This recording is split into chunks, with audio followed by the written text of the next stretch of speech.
Hi, this is Larry London. Welcome to Border Crossings. And today we are joined by a music pioneer, a music legend who was inducted into the Rock and Roll Hall of Fame in 2006, along with his band members in Lynyrd Skynyrd. And we'd like to welcome Artemis Pyle to the show. Nice to have you on Border Crossings. Wow, Larry, it's great to be with you. Hello to everybody in the world. And of course, my fellow veterans. And Yes. Thank you for having me and letting me talk about our new project. And thank you for your service. Now, on behalf of all the veterans, around the world who have served the country in the name of peace. So thank you. Now, the name Artemis, that's not a very common name. It's not a name you hear often. What's the story behind that name? Parents have, or maybe where you grew up, that was a common name? No, sir. Artemis, I was born Thomas Delmer Pyle. Of course, later on, they called me Gomer when I joined the Marines. Shazam. Shazam. But Artemis, when I went to two different colleges, actually three. I went to Tennessee University in Cookeville, Tennessee, taking some pre-law courses. And everybody had a nickname, Snake, Flash, Woody, all these cool names. And so they named me Artemis, which was from Greek mythology. Right. And I thought it was a girl's name, so I hated it. I was like the boy named Sue. And then later, a program came out called the Wild Wild West. Mm-hmm. And Artemis Gordon was the sidekick of James West, who was the Secret Service for President Ulysses S. Grant. Mm-hmm. And so I thought finally Artemis is the name, it's a guy's name. So it is both. There's a female and a male. And mine is Artimus. Mm-hmm. And so it stuck. A lot of my college friends called me Artemis, and then, my friends, and then my family, it kind of stuck. It's on all of my albums with Lynyrd Skynyrd and everything I've ever recorded, which is about 45 million albums.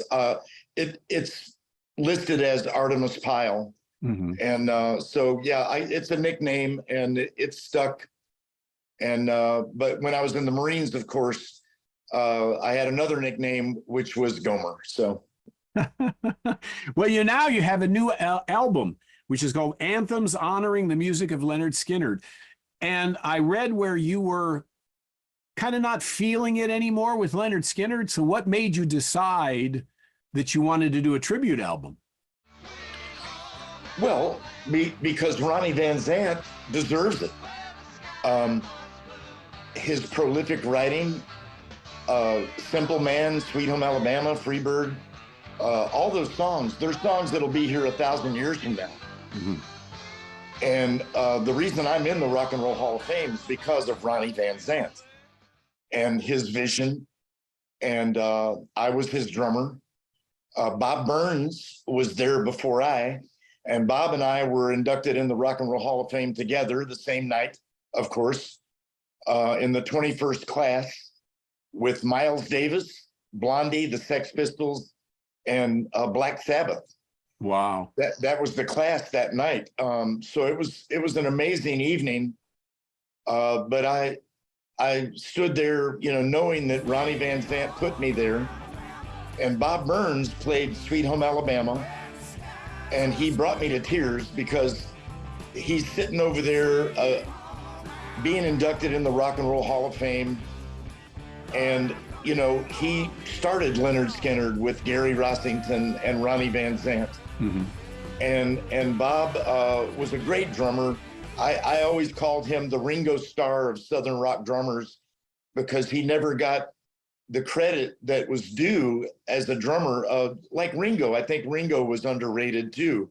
Mm. Of course, Ringo is Ringo and he'll always be Ringo, but right. And he came after Pete Best. Huh? He came after Pete Best and he As came the Beatles after drummer, Pete. yeah.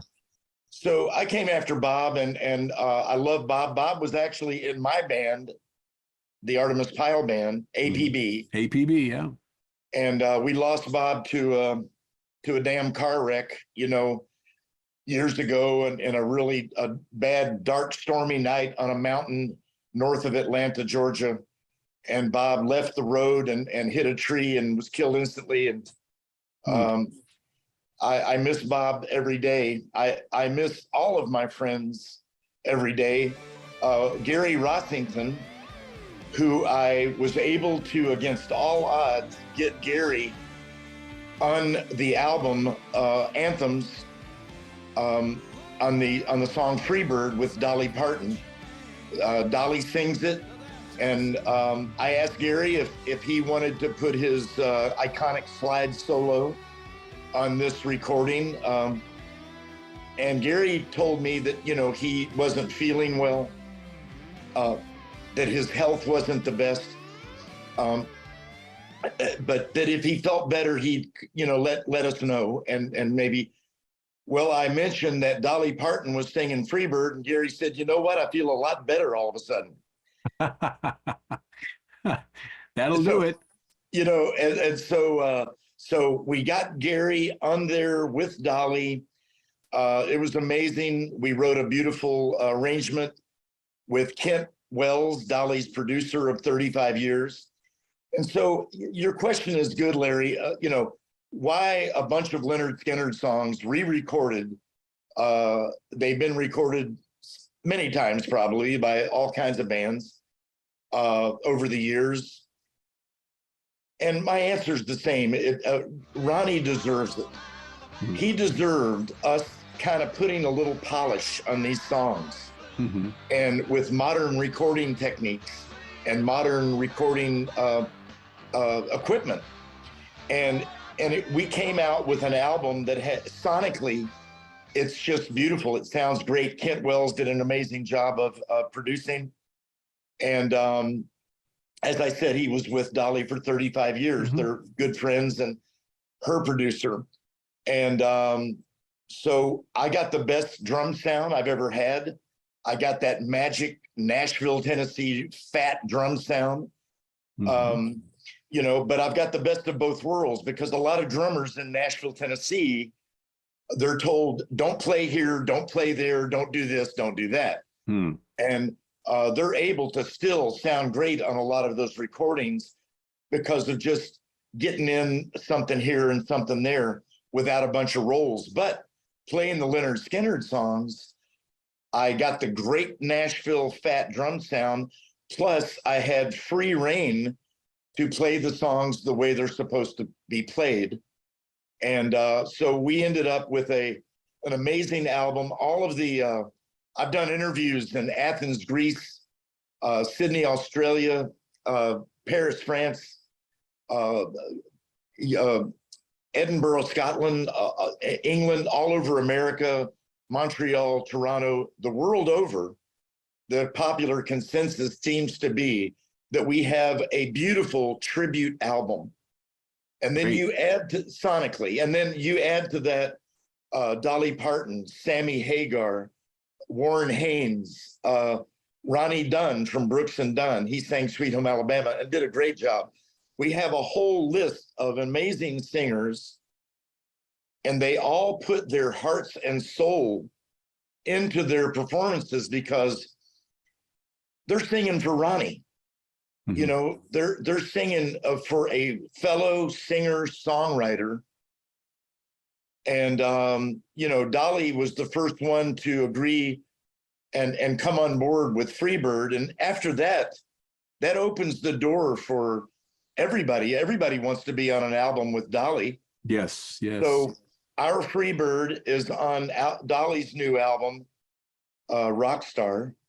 Yep. And she has 30 songs. Dolly doesn't do anything halfway. Right. And she never did rock. When she was inducted into the Rock Hall of Fame, she said, why me? I'm not a rock and roller, but now she's chosen to become a rock and roller. I saw her show at the, in one of the Dallas Cowboys games. She did a performance, And so she looked like a cheerleader. I thought she was a 20-year-old cheerleader. She looks great. Dolly is amazing. We do things together to raise money for breast cancer awareness. Mm-hmm. Of course, Dolly has her amazing book program for children. She gives large amounts, $1 million all the time to children's hospitals. And so she is a humanitarian, Mm-hmm. singer, songwriter, movie star, plays guitar as good as a man. But she is a humanitarian. And we are the whole band, my band, Brad Durden, Jerry Lida, Scott Rains, and Dave Fowler, we are so, I'll say proud. Sometimes pride isn't the greatest thing to have, but we are very proud to be on an album and a song with Dolly. And Larry, the day she played Freebird for me in the studio in Nashville, I cried like a baby. I mean, because it was emotional to me, hearing her singing Freebird, this beautiful, gigantic little voice, or this little gigantic voice, singing the words that Ronnie wrote, "If I leave here tomorrow, will you still remember me?" And I mean, I broke down like a baby. And, later in the control room, she said, well, I said, well, Dolly, because of Ronnie Van Zant, I'm able to vote every year since 2006 in the Rock and Roll Hall of Fame. And I said, I'm going to vote for you. To your point, she said, well, I don't think I deserve it. I'm not really a rocker, although her husband, Carl, has influenced her because he's a rocker. Mm-hmm. And Carl, influenced her to do a couple of rock type recordings a few years ago. And so, she did it for Carl. She said, I don't think I deserve it. And I said, well, Dolly, I feel that you deserve everything because of what a humanitarian you are. And she goes, well, I guess I'll accept the nomination. But she said, can I put Freebird on my album? I'll probably be doing a rock album, so I'll feel like I deserve it. And of course, she did 30 songs, as I said. Yeah, and so the whole band, we were standing there. She's, Dolly Parton says, can I put your track on my album? And the whole band was like, yes. Yes, ma'am. Didn't have to think too long on that one. Yeah. And of course, you have another legendary rocker he was with Van Halen, and he's had his own solo career. Sammy Hagar is another superstar to have on the album with you. Well, I knew Sammy when he was with Ronnie Montrose back in the days of Montrose. Mm-hmm. And Ronnie Montrose was a super sweet person. He was such a nice man. And Sammy, was in that band. That's when I met him. And, of course, Sammy went on, as you say, he followed the yellow brick road, and went on to amazing stardom. What a voice. He's a great guitar player, and he's a comedian too. He's a funny guy. Mm-hmm. But he's just, he's what you would expect a real rock star to look like and sound like and act like. But Sammy doesn't consider himself a rock star. He's, neither did Ronnie, nor do I. I'm a worker bee. I'm a drummer. I was lucky to be included in all that. Ronnie brought me into the fold, and of course the rest is history. I just wanted to ask you, one of my heroes, who was a drummer. I know what you're going to say. I know what you're going to say. And I've been asked and heard this many, many years. Larry London was a drummer, and it was Elvis's drummer and a session drummer. Elvis's drummer. Yes. So I'm sure you get that as much as I do, Gomer Pyle. But yes. Your thing has got a lot more dignity involved with it. But I met Larry one time, and he was putting drum tracks on that latest Journey album. he was loading drum tracks. There was a lot of drummers on that album, but Larry was one of them. And then, of course, we lost Larry. Mm-hmm. Yes. But what an amazing guy. So when I saw your name on the Zoom thing, I thought, wow, this is really cool. Because I knew, of course, it's not the same guy. Sure. But, our album Anthems, I was going with a working title of our project, because it feels like we've been doing it for years, working on this project. It's going to come to fruition on February 2nd, Groundhog's Day, which is my daughter, Misty Liberty. I was in Jerusalem, Israel, going to school in the castle of King David, studying Old Testament. And Misty was born in Nashville, so I flew back to try to be there in time for her birth. But we named her Misty Liberty, and her birthday is February 2nd. So Groundhog's Day. And our album will release next week on that day, officially drop. Now, we already have about a few thousand of we had pre-orders. I think we did 1,500 pre-orders. Wow. And that was last year. I announced that on Fox and Friends. Mm-hmm. They allowed me to come on and talk about our project. Of course, it was nowhere near done at that time, Mm-hmm. but we took pre-orders, and I signed some drum heads, to go along with the pre-order. Right. Those have been delivered. And also we have 1,500 albums, the vinyl available. Mm-hmm. So the horse is out of the barn, and we're very happy about that. And Larry, I'd like to say one thing. Myself and the band, we didn't do this album to make a bunch of money. All the guys in my band, Scott and Jerry and Dave and Brad, they're all amazing musicians. They're from Alabama, Georgia, North Carolina. We represent in Tennessee, Kentucky, the Carolinas. I mean, we are a Southern rock band. We are Southern boys. We are Southern men. And but the guys in my band, we've been together 15 years, and we play Lynyrd Skynyrd music better than any band in the world. We've been playing it every day for 15 years. So they don't need this band to make money. They're all successful businessmen, not a bunch of yahoos. I don't dress anybody in my band like my friends up in rock and roll heaven. I don't make them wear funny hats and dress like the band. There's none of that in this band. We have 3 fine vocalists. We brought in all these guest vocalists, but Brad, Jerry, and Scott have great voices, and they blend. We have great Southern harmonies and everything. And as I said, they have successful businesses. They have beautiful wives and children and homes, but they do this because they love it. I'm 75, so they're all like in their 60s or younger, and they grew up with the music, and they play it because they love it. Long before we met 15 years ago, that's great. They were playing this music.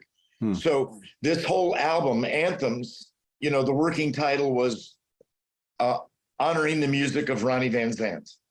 Right. And his band.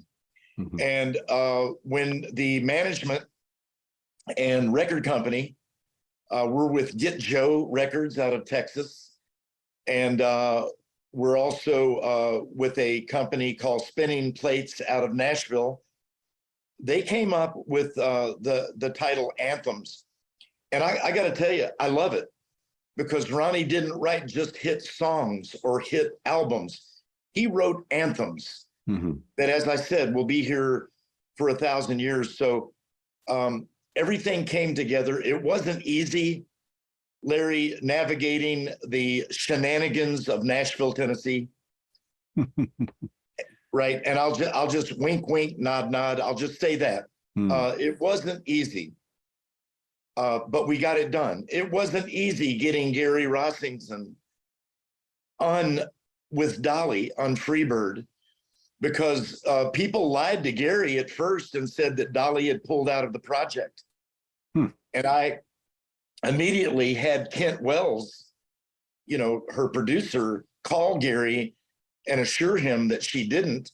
And I very quickly got an answer back from Gary, his side, you know, saying, we realized that they lied to us. Dolly's not pulling out of the album. And so against all odds, we have done this. Where are you located, Larry? We are in Washington, D.C. We are, you know, the Voice of America is the U.S. government's broadcast network. So we I should have known that. In the epicenter. And, you know, Sammy Hagar had a song called Voice of America. So, you know, there you go. But, you know, I just, you are a man who cheated death twice. And, more than that. Well, twice that I'm aware of. You were in an airplane crash where just about everyone in the plane lost their lives except for you. In 1977, you are in a car accident that broke your leg in 21 different places. What do you? Why did God put His hand on you? Why do you think you've been blessed like you have? Well, I am blessed. I have 8 children and grandchildren. We play music together. We get very tribal. I've been in 3 airplane crashes. 3? Oh, no. One when I was 11 with my uncle, Sammy J. Williams. One in the Marine Corps on a search and rescue mission for a downed pilot and his navigator, a phantom pilot out of a squadron that was close to us. And then, of course, the Lynyrd Skynyrd plane crash. I'm a pilot. I don't have a current ticket, but I can fly anything. I've flown jets in the Marines. I flew backseat on A4C Skyhawks. The dream with my father and I was for me to get my captain's bars and go to flight school and fly jets for the Marines. But my father was in Albuquerque, New Mexico, looking at a piece of property from the air that he was going to build on. He was an architect and a builder. A B-57 weather recon bomber hit him from above and behind, killed him instantly. And another man with him, Robert Stubblefield, had 36,000 flying hours. They were both killed instantly. They fell 1,200 feet to a muddy mesa in Albuquerque. And I was the administrator of Dad's estate, you know, his wrongful death. And so, you know, that was the dream with my dad and I. And after Dad was killed, I went from being a Marine officer flying jets to a drummer in a Southern rock band called Lynyrd Skynyrd. You know, life throws you some curves. Yes, it does. And as a Marine, you have to adapt. I also wanted to ask you the question about the name Lynyrd Skynyrd. There has been so many different, you know, reports or versions of where the name came about. The one that I'm most familiar with is that was a school teacher. Well, it's that answer. The answer to that is twofold, and I only know because I was told. You know, Bob Burns, the original drummer for the band, there was a song called by a guy named Alan Sherman, I think. Hello Mutta, Hello Fada. Yeah. Here sure. I am at Camp Granada. Yeah. And in the song, they actually say Lynyrd Skynyrd. That's part of the lyrics of the band, of the song. And then there was a football coach that used to kick all the guys out of school for having long hair. His name was Coach Lynyrd Skynyrd. I got to know him, and we got to be friends. I was the only Skynyrd band member that went to his funeral. And there was 1,000 people there. He was a well-known coach. The lieutenant governor of the state of Florida came. The BBC was there. There was a news agency out of Japan, because he's the, kind of the namesake of Lynyrd Skynyrd. And of course, Gary and the boys, this is before I came along. Gary and the guys changed the name, Lynyrd, Skynyrd. They changed the spelling to protect the innocent. But yeah, and so that's where the name came from. And Coach Skinner and I, we did a few fundraising things for veterans together, and the people loved him. I mean, he was a rascal. And I heard a lot of stories at his funeral. Have you thought about writing a book about your career and your life? I have a book, Larry. I haven't released it because I haven't published it yet. It's finished. Okay. 125,000 words, 350 pages, 25 chapters. Great. References in the back to everything I say in the book. It gives a time and a place and an interview that I did or we did. Things that were written in magazines. It's all backed up. So it's called Street Survivors, Keeping the Beat in Lynyrd Skynyrd. And I've got a few chapters that I want to add to it. So it's done, but it's not done. So many things have happened since I finished it. I wrote it with a guy named Dean Goodman out in California. He wrote for Reuters and Associated Press, AP Wire, and he's a big music guy. He follows the Stones all over the world. He's from New Zealand. He lives in LA, right next to the Hollywood sign. If you see the Hollywood sign, his house is right to the left of it. Right there. And he's an amazing guy. Every word in the book are my words and my stories. And my story. But Dean, I'm not a writer. I'm not academic. I didn't make it very well in college because, I'm just not smart that way. I'm not academic. But Dean was able to take my words and put them what you journalists call continuity. So that it wasn't just a drummer rambling about things that happened on the road. So he helped me give it continuity. So I of course give credit to Dean for being able to make it readable. Otherwise, it would sound like Bob Dylan's book, Tarantula. You ever read any of that? No. It's just like there's no punctuation, there's no periods or commas or anything. It's a nonstop sentence from front to back. And I didn't, I'm not Bob Dylan. Right. And by the way, Bob Dylan, I saw him on television one time talking about Ronnie Van Zant. They had Simple Man being played in the background, and Bob Dylan said, all you got to do is listen to the song Simple Man by Lynyrd Skynyrd and Ronnie Van Zant. Listen to the words, that'll tell you everything you need to know. I literally cried. Tears came to my eyes. I couldn't believe it. I was in the kitchen, and I came out and looked at the TV, and it was Bob sitting there with Simple Man in the background. So the poet laureate of the world recognized Ronnie Van Zant.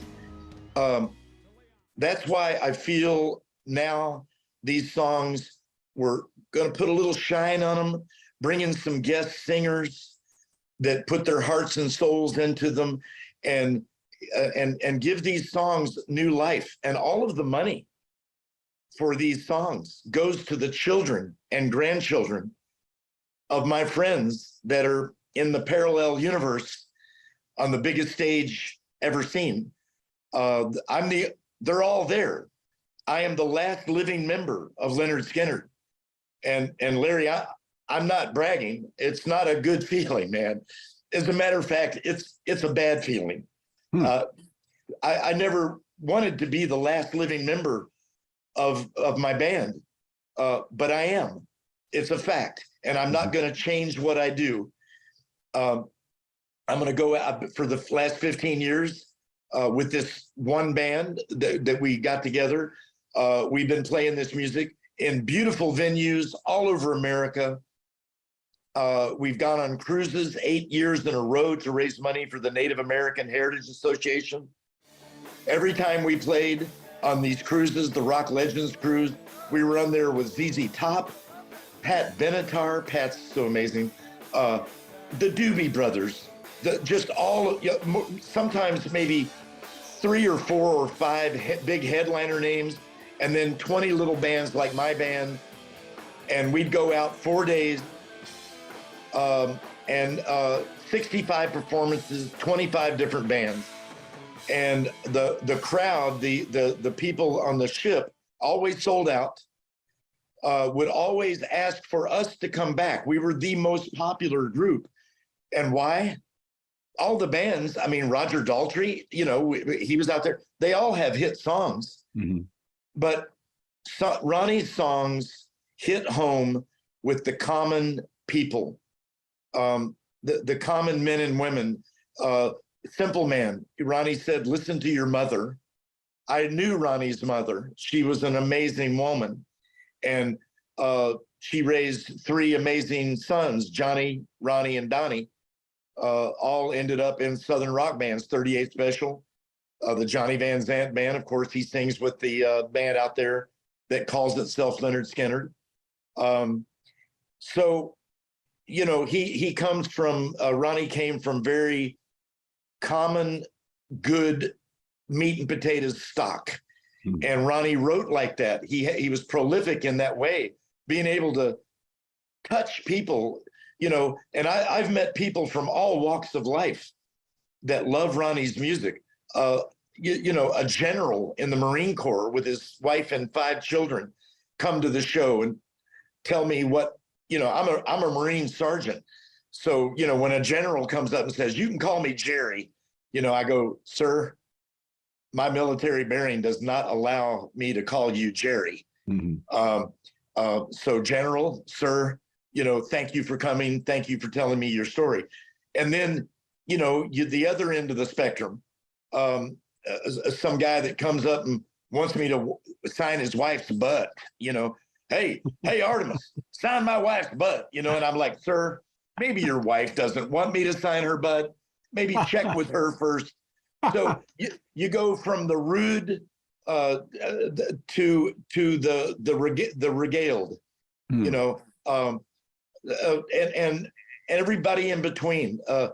It makes me feel good that many of our presidents that have been in office, going way back, starting with Joe Biden and President Trump, and before him, they probably have a favorite Lynyrd Skynyrd song. They certainly know who the band is.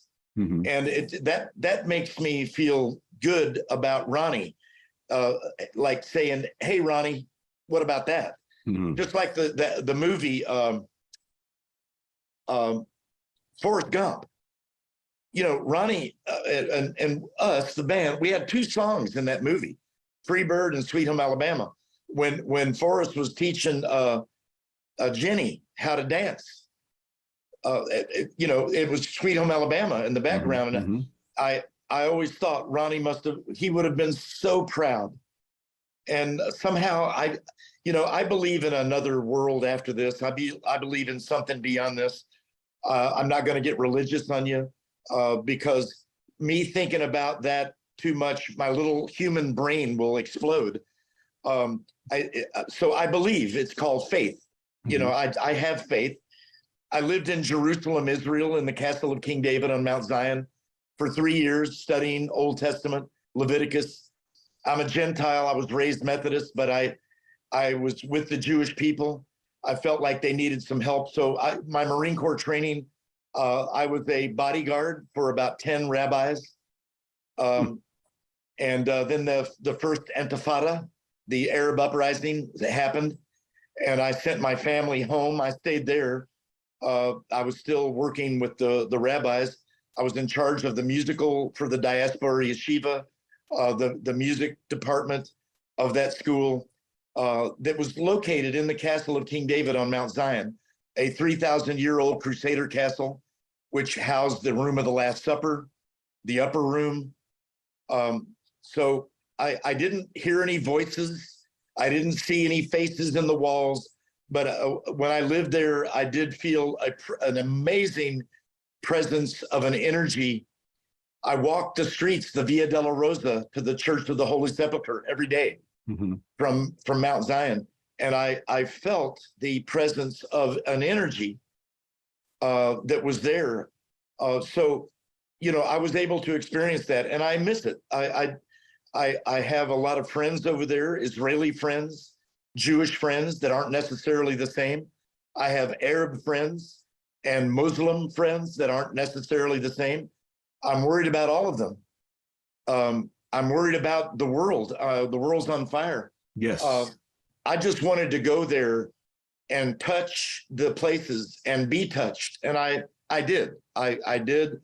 I came back for the Lynyrd Skynyrd tribute tour where we played sold out shows all over America after the plane crash with Johnny Van Zant singing the words that Ronnie wrote.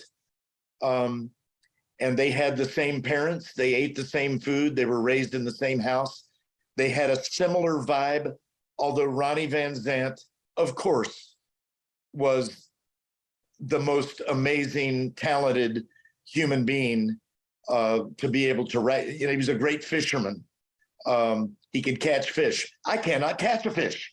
I can't catch a fish. I don't know what it is. I guess I'm a drummer. I'm too fidgety, you know, to catch a fish. Ronnie told me you must fish with style and grace. And I have neither. And Ronnie had a beautiful handwriting. His cursive was like my mother's, a beautiful, perfect cursive handwriting. And he was a very skilled guy. And I think that had Ronnie lived and Steve Gaines lived, they would have written much more music together. That's what I miss. Is Steve Gaines never had the chance to leave a legacy like Ronnie did. Steve was equally talented singer, songwriter, and a monster guitar player.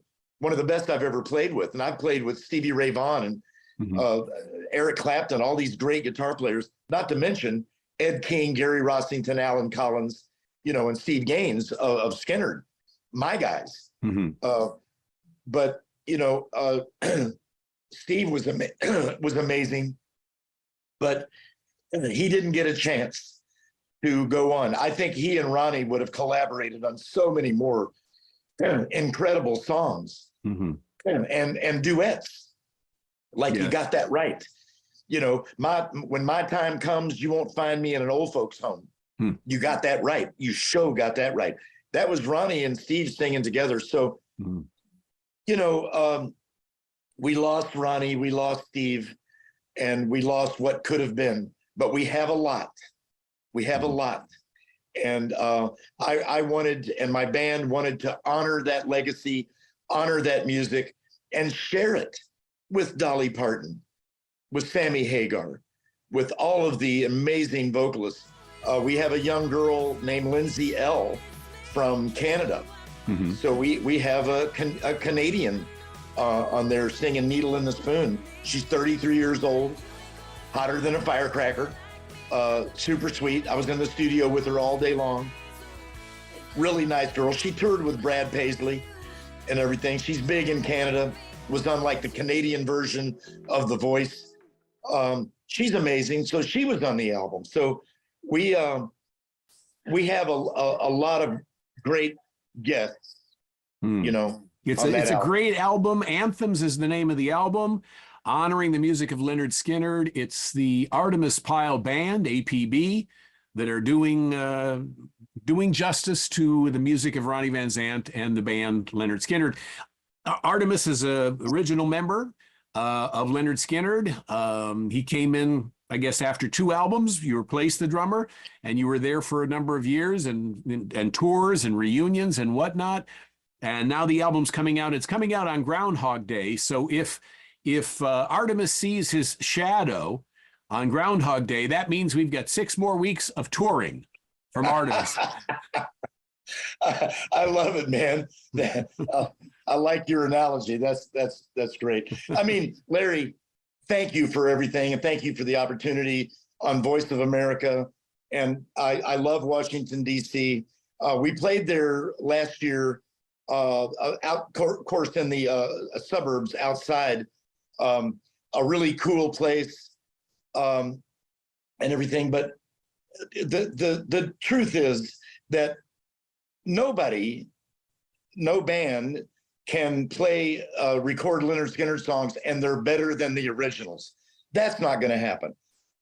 Our band, we realize what we are. We are a tribute band, and we honor Ronnie and the whole band and the music. So nobody is going to play that music better than the original band. No recordings are going to be better than the original recordings. But we just wanted to, as I said, give it that little modern update and put a little shine on it. And that's what we did. It was not an easy task. I know it's a monumental task to meet the expectations that you have and that other artists have who are participating in this. I'm sure it was a huge task. And before I let you go, because you did serve in the military and our audience includes members of the military around the world, I wanted to give you an opportunity to speak to the audience. I get emotional sometimes.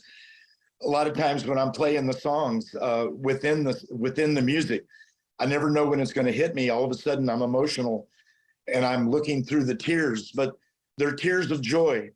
I will speak to my fellow veterans, and you know that I mean it. Thank you for your service. I had orders to Vietnam, and then my father was killed and everything was canceled and my life changed.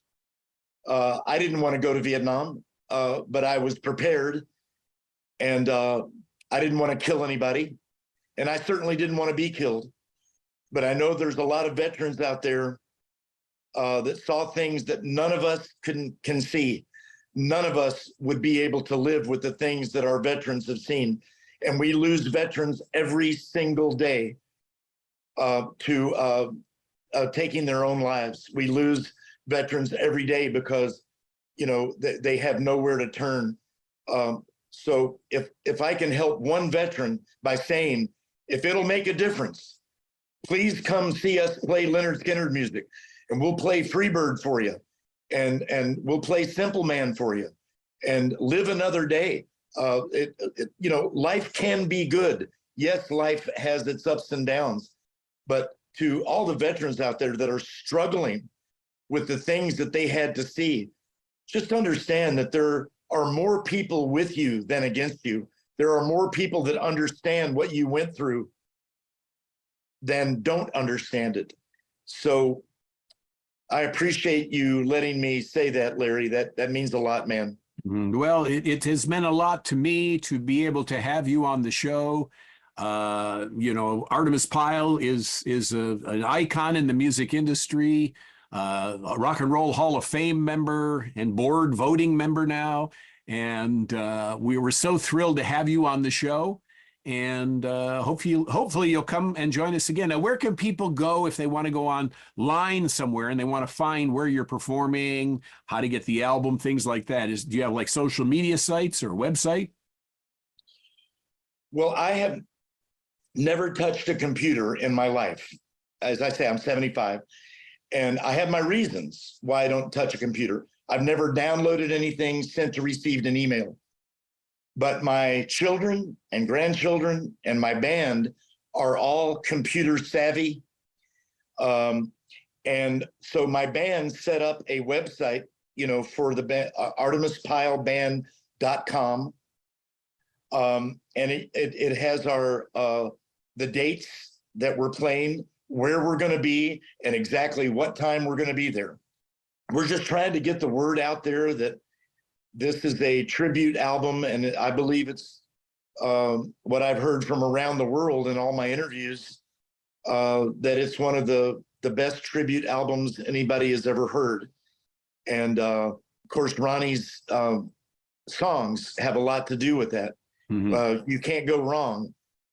Every night when we play this music, the crowd sings along with us. They love every song, and they love my band because we play the music without pretense. We play it the way it should be played. We don't put on a clown act. It's not a circus act. It's just like Ronnie. Ronnie stood there and sang the words, and the band played the music, and that's what we do. And the music, Ronnie's songs, and the band's songs, because he had co-writers, you know, Alan and Gary and Ed and Steve all co-wrote. I wrote one song with Ronnie called "The Smell," that smell. But you know, the people understand that the strength of the music. So ArtemisPyleBand.com is where you can find out where we'll be. And again, Larry, thank you so much for the opportunity. Well, thank you. Thank you so much, Artemis Pyle. An honor to have you on. And like I say, you have an open invitation anytime you're in the DC area to come by and see us again. Oh, cool. Also, if you ever see my little band playing somewhere and you've not got anything better to do, come see us, man. Everybody that sees us, I sit for 2 hours after a show signing old albums and hearing stories about what the music means to people. So I think you'll be amazed to come and see the reaction that we get with our presentation. And we love what we do. Thanks, Larry. Yes, and I can tell you're definitely passionate about what you do and your music and the music of Lynyrd Skynyrd, the music of Artemis Pyle Band. And it's, like I say, a pleasure to have you on the show. The album is called Anthems. Pick up a copy of the new album. And thank you so much for watching and for joining us today. This is Border Crossings. I'm Larry London on VOA TV.